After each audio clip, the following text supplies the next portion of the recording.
Rusia diduga membantu militan Houthi dalam menargetkan kapal-kapal yang berlayar di Laut Merah. Dilaporkan, Rusia menggunakan data satelit untuk membantu Houthi di awal tahun ini. Data tersebut lantas diteruskan melalui anggota Korps Garda Revolusi Islam Iran yang bekerja sama dengan Houthi. Dikutip dari Tribun News, data satelit itu disebut untuk membantu Houthi memperluas serangannya.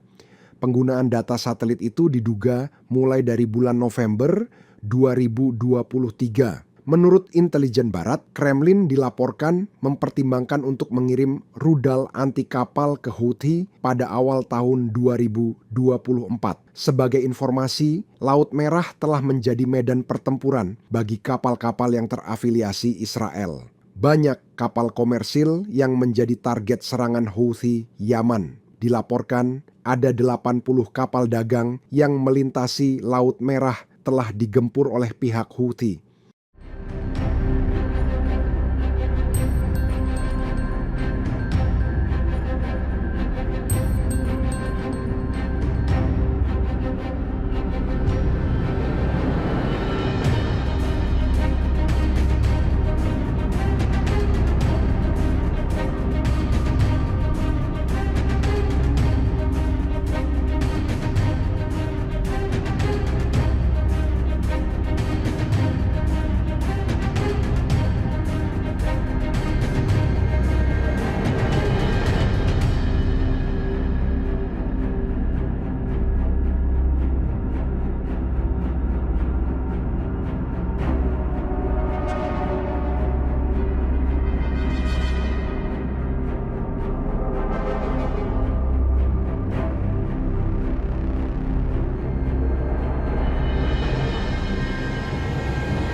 Download Tribun X sekarang, menghadirkan lokal menjadi Indonesia.